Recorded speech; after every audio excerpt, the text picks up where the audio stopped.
faithfully delivering value, interpreting the world's best books. Hi, this is Sally's Book Talk. Hello, I'm Lee Shoching from Sally's Book Talk. Good to see you all again for our weekly session. At the start of the show, some news. We've recently created an exclusive Sally's Book Talk community to connect and chat with fellow book lovers. If you're interested, scan the QR code below the audio to add our reading assistant on WeChat. We'll have live streams, book giveaways, and raffles in the group from time to time. All right, ad break over. Back to our topic. Uh, Lately, midlife crisis is back in the headlines. Actress Hai Ching urged for more roles for middle-aged actresses like her at a film festival closing ceremony. Media statistics from 2018, Chinese TV dramas show that one-third of male actors and half of female actors on screen are aged 20 to 30. In the US, actors aged 30 to 50 still have many chances to play leading roles, while opportunities are mostly for the young. This trend isn't just limited to the entertainment industry. In the job market, hiring only people under 35 has long been an open or hidden rule for many companies. Combining life experience and career skills, middle age is clearly the prime of life. In other countries, 35 is seen as the start of a journalist's prime, and coders in their 40s and 50s are everywhere. But in China, if you're not in a leadership role or management by this age and can't show off that 996 work ethic, it's embarrassing.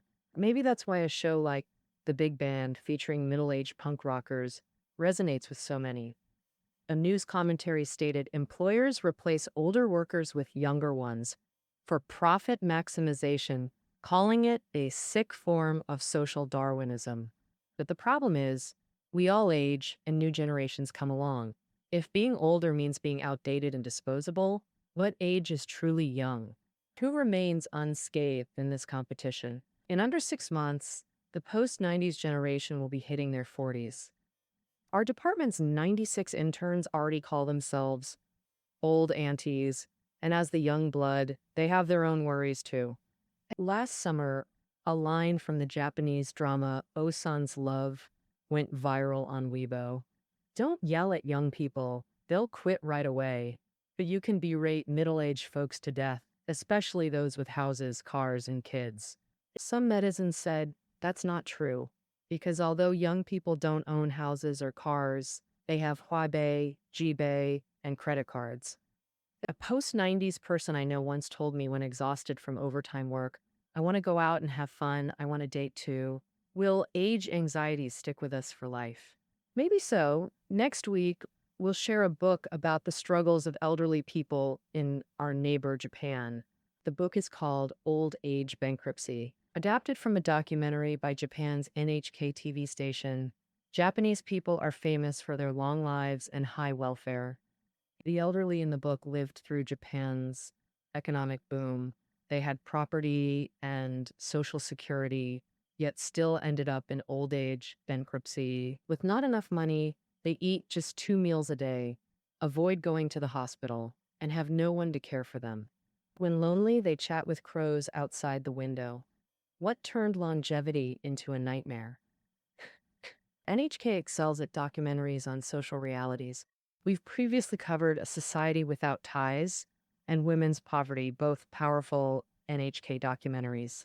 This old age bankruptcy is newer than those, meaning the issues it raises haven't found good solutions in real life yet. The book also warns that if problems aren't fixed, old age bankruptcy could spread to people under 65 in the future. Doesn't that sound pretty depressing? But don't worry too much. Every generation has its own challenges and ways to cope. How to plan life in the future, especially with people living longer. Scholars have researched this, like the 100-year life we discussed before from London Business School. Like, two economists share insights on future longevity. They blend economics, psychology, and sociology to depict what life might look like and offer advanced advice on planning. For instance, the book mentions that due to longer lifespans and tech advances, Our job market will change big time, but that doesn't necessarily mean it's bad. It could signal more flexible ways of making a living and lifestyles. Um, if you're interested in this book, click the link in the show notes below to go straight to the 100-Year Life. Finally, let's preview next week's books. Monday's book, Children Are Philosophers, helps understand ourselves and the world through children's eyes, easing midlife parenting anxiety. Tuesday's book, Retail Psychology, is by Japan's God of Management, Suzuki Toshifumi, founder of the 7-Eleven chain. If you're considering a side business in midlife, hear Lee New discuss retail innovation using consumer psychology. Wednesday's book is the previously mentioned Old Age Bankruptcy. Could Japan's elderly future become our future? On Thursday, August 15th, star host Woo Ha-yoon presents Modernity and the Holocaust. This is a social sciences classic. The Holocaust wasn't just anti-Semitism or German aberration, but an expression of modern civilization we take pride in. If interested in 212, we've covered books like The Nazi Doctors, Anne Frank's Diary, and Southwest Associated University in War. The 2A1 book list link is ready for you below. Friday's impromptu speaking teaches using language to gain respect and master life's critical moments. Finally, Saturday features Russian writer Chekhov's novella, Ward Number 6, one of Chekhov's most famous works. Lenin said after reading, "So terrifying I felt locked in Ward Number 6. American critics also highly praised it. Yale Professor Phelps noted, "No one dares read this story at midnight. What kind of dark tale is this?" On Saturday, let's enter Ward Number 6 together. All right, that's all for this episode. Do you have a midlife crisis? Feel free to comment below, share your feelings and coping methods with us.